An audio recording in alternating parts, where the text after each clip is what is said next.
इससे जुड़ी हुई बड़ी खबर यह कि हॉर्मुज स्ट्रेट में चिंता बढ़ाने वाली खबर सामने आई है। ओमान तट के पास कार्गो जहाज पर हमला हुआ है। आईआरजीसी ने कार्गो शिप को निशाना बनाया है। चेतावनी के बाद कार्गो शिप पर यह हमला किया गया।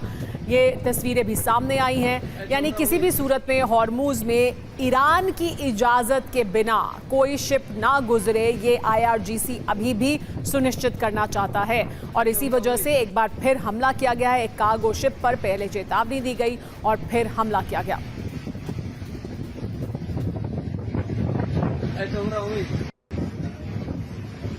हॉर्मुज पर ईरान ने बड़ी धमकी दी है। बिना इजाजत गुजरे तो हमला तय है, कहा है ईरान ने। नियम तोड़े तो फिर हमला करेंगे।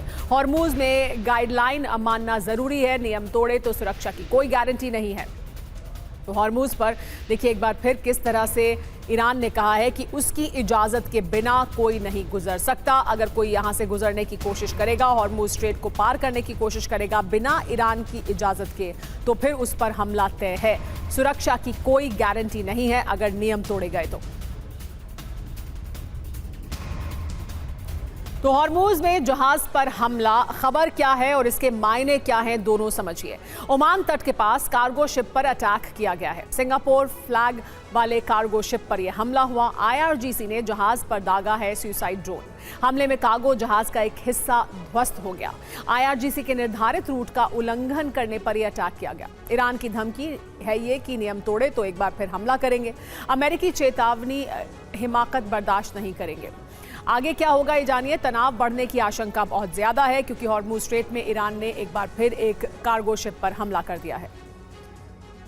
लेकिन 14 सूत्रीय एमओयू अरब में शांति की उम्मीद माना जा रहा था। अब इसकी शर्तों को लेकर एक बार फिर विवाद खड़ा होने लगा है, जिसकी वजह ट्रंप की धमकियों को माना जा रहा है। दरअसल डोनाल्ड ट्रंप बार बार धमकियां देकर खुद को वार्ता में सुप्रीम दिखाने की कोशिश में हैं। लेकिन ट्रंप की यही कोशिश एक बार फिर जंग की वजह बन सकती है। डोनाल्ड ट्रंप ने अपनी पोस्ट में लिखा, ईरान ने अमेरिका को सूचित किया है, हॉर्मुज से जुड़ी खबरें भ्रामक। ईरान किसी तरह का टोल, बीमा शुल्क या अन्य कोई शुल्क नहीं ले रहा है। अगर ये जानकारी गलत है तो बातचीत तुरंत समाप्त कर दी जाएगी। डोनाल्ड ट्रंप साफ कह चुके हैं, हॉर्मुज अब पहले की तरह खुला रहेगा। अगर कोई यहाँ नियंत्रण करेगा तो वो अमेरिकी सेना होगी। जबकि ईरान कह रहा है, हॉर्मुज फिलहाल खुला हुआ है, लेकिन भविष्य में इसका प्रबंधन कैसा होगा, इसका फैसला होना बाकी।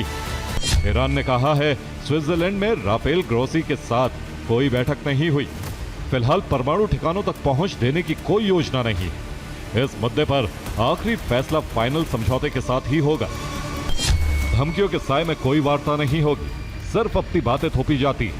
हम किसी भी हालत में ऐसी बातचीत स्वीकार नहीं करेंगे, न ही किसी धमकी के आगे झुकेंगे।